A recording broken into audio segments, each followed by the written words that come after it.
Hello and welcome to Ripple Mobile Arts. I wanted to show you some different forms of glass and how we can cut those. So right here we have something that would be called dichroic glass. It's oftentimes what people use for jewelry, and because of the texture it's going to be difficult to cut. It's also pretty sharp on the edges. Now lots of other shards of glass such as these are not as sharp as they look. Because they are cut, they have cleaner edges.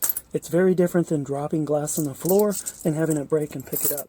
So now cutting a dichroic piece of glass, because it's kind of thick, has a thick consistency. When we cut it, we want to use the glass cutters.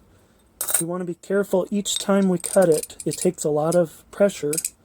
We support it with our hands and we let it fall into our hands. Now you can see a few little crumbs in my hands.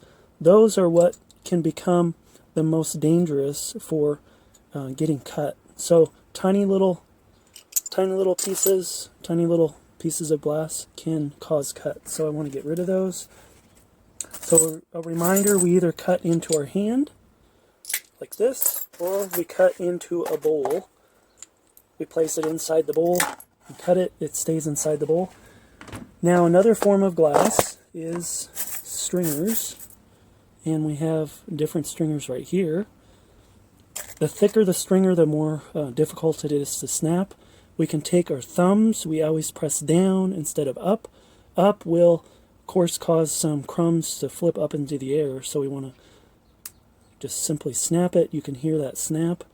You can use these pieces to outline something, but it's always good to snap down for snapping the stringers. Now, the next piece is rods of glass, and the rod is really thick, so it's something we cannot just snap. We're not going to snap it with our thumbs. What we can do is we cut it with a glass cutter. Now because this can be a little tricky, we need to use both hands. So I have it down. The two discs for the glass cutters are facing down into the bowl. What I want to do is I'm going to line it up, having just a little bit of the rod out of the glass cutter, so a little bit of it exposed.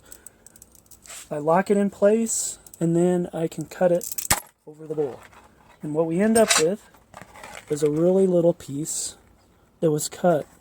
These little dots, or these little snippets of the rods, can be used to highlight things. Now, if we make it too thick, let's say we cut a piece and we make it extra long. This piece here, if it is standing up on your glass tile, will probably tip over.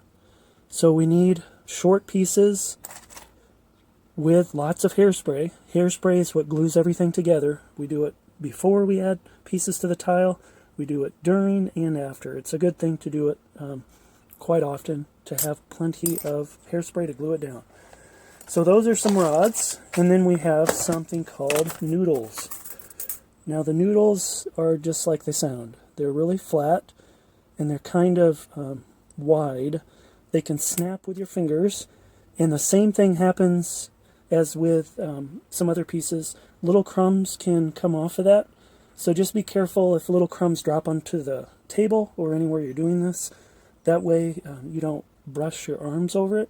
It's sometimes good to do the breaking of these little noodles over a bowl.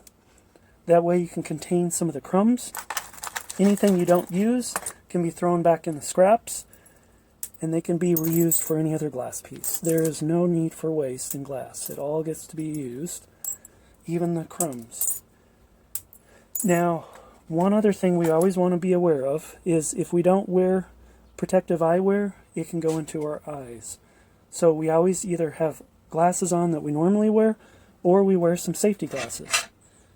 Just keep that in mind. Make sure you always wear safety glasses when you use the glass cutters. It's always good to have them facing down in the bowl. We want to be extra careful with dichroic glass or any thick glass that we use. And we want to be careful with cutting any other pieces. Thanks for tuning in. Hope you enjoy your glass work.